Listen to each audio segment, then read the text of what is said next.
Earth Science Institute. Our mission is to educate, inspire, and support geologists worldwide. I am William, or Bill Little. I am the owner and principal geologist at W.W. Little Geological Consulting. Our primary focus is professional training courses and training courses for students.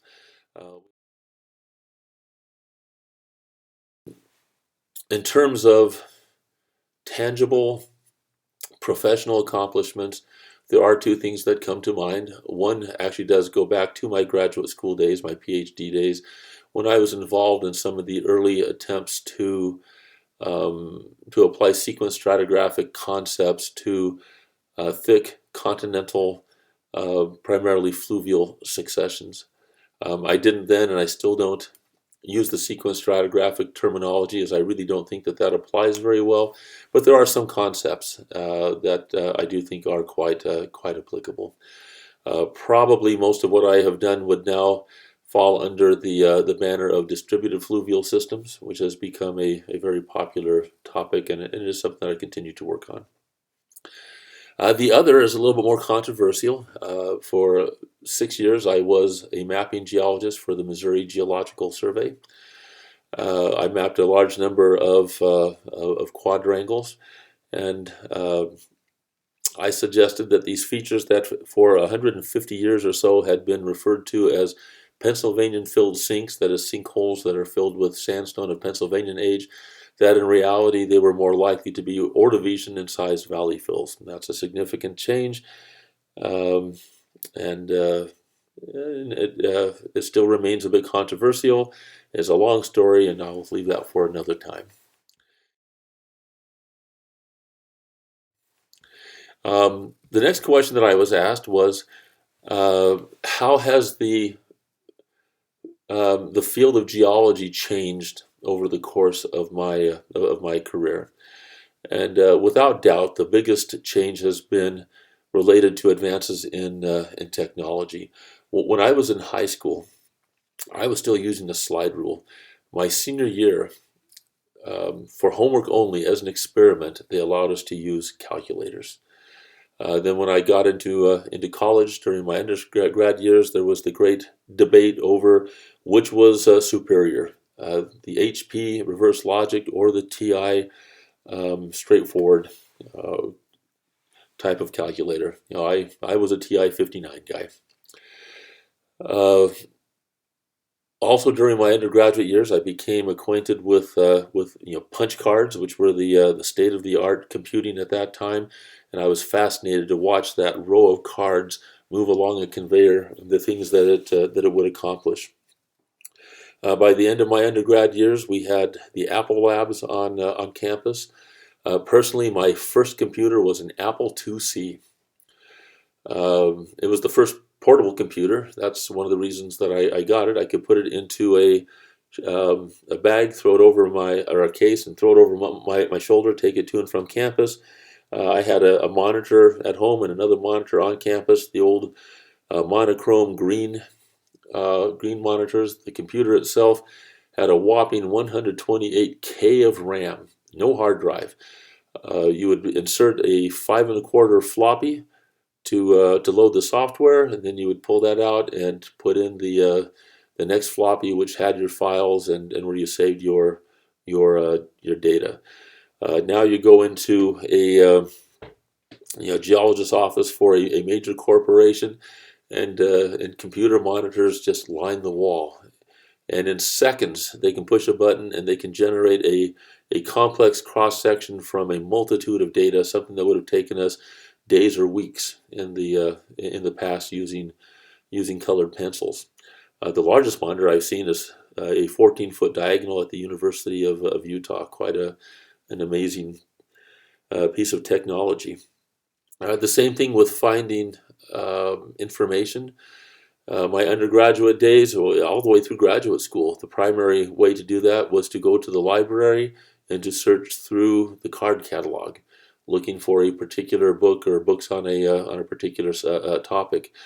With the advent of GeoRef, that was a huge step forward, where we could put a floppy disk into into a computer, and we could do a Boolean search on whatever terms we desired, locality, formation name, topic, and what would come up is a list that we could then print out that had virtually every paper that had ever been published on that topic.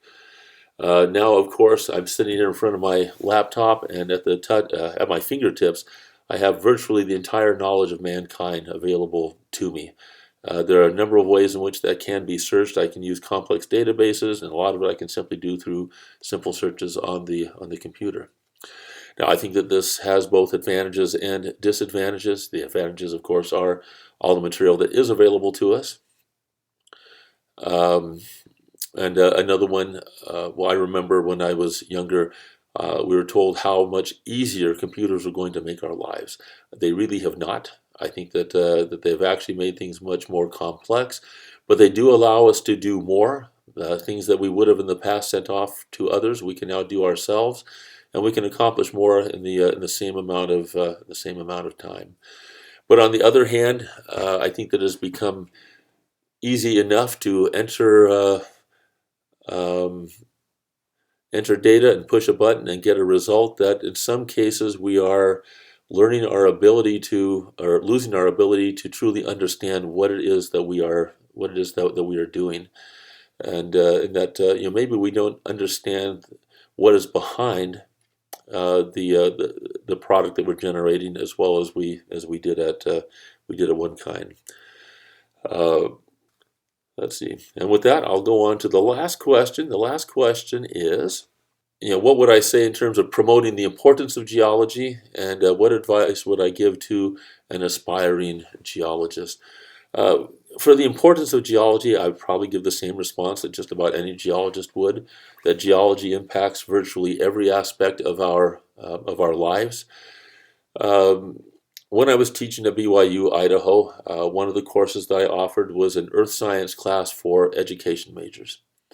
The first week of that class, they didn't yet have enough knowledge to do a lab on rock ID or any other topic, and so what I chose to focus on was a lab that was titled something like "The Importance of Geology in Your Life."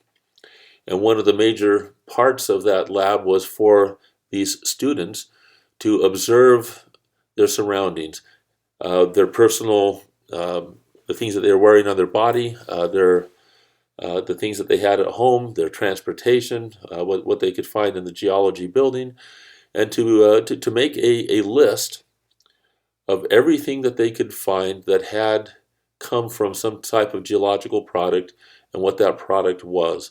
And then later I'd have them expand that and, well, what is involved in producing those products and so on. And it was really quite an eye-opener for them that everything from the clothing they were wearing to the food that they ate, transportation, the materials to construct the building that they were in, virtually everything had some tie to a geological product.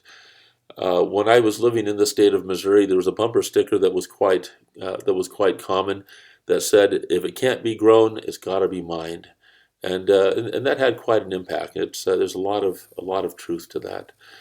Another reason to be concerned about things geological is the way that our lives are impacted by the environment. We're all concerned. Every one of us is concerned about how we impact the environment and how the environment impacts us. Whether it's something such as, where do I build my house? Do I put it on a floodplain? Do I put it at the bottom of a hill because it's quite beautiful? In a natural disasters class that I taught, I would emphasize that places are beautiful because of active geological processes, and everywhere has its own hazards. And sometimes at the end of the semester, a student would ask if there was any place where they could safely live. And I tell them, well, yes, but you do have to choose your poison. But on a larger scale, things such as climate change. We all have our opinions on climate change. It is a controversial topic, and I have found that regardless of which side of the topic a person is on, it is unusual for them to be able to defend their position. They're simply repeating things that they have heard from others. So if you do have a strong a strong position on that or some other controversial topic, can you defend it? Or can you point out to someone else why you disagree with them? Other than it is what you heard some individual who you trust say. And so geology does really impact every aspect of our lives, from the materials to the environment around us. And so, in terms of the of promoting the importance, that's where I would put it. The other part of that question: what advice would I give to aspiring geologists? I used to take my students to an event called the Rocky Mountain Rendezvous in Laramie, Wyoming, at the University of Wyoming, that was sponsored by energy companies. And one of the first things that they would do is to have a roundtable discussion where initially, when it was small, it was actually a round table that we'd all sit around. Later, they would sit on the stage, across the stage, and the audience was in the auditorium. But the students were allowed to ask any questions that they wanted to ask. And invariably, one of the first things that was asked was, what classes should I take? And almost always, the response by the recruiters was, the first thing out of their mouths was, learn to write, learn to think. They would indicate that we can teach you the software. We can even teach you some of the geology, but it's very difficult, and we don't have the time to teach you to write and to think. And so the advice that I would give to an aspiring geologist or anyone else is develop strong communication skills, both verbal and written, and learn to think and to understand and to analyze, rather than simply to memorize and to repeat. Something that I might add to that is, students would often ask me, is this right? And I would tell them, this is geology. I'm not really looking for right. I'm looking for reasonable. Does it fit the data? And does it not violate geological principles? And I would sometimes emphasize that two, and I know this drove my engineering students nuts, but 2 plus 2 is somewhere between 3 and 5, maybe 1 and 7. Keep your options open, and learn to think and to analyze and to question what others have come up with. Question everything, and again, learn to write well. And so, with that, I think that I have responded to the questions that I've been asked by ESI, and I will end it there.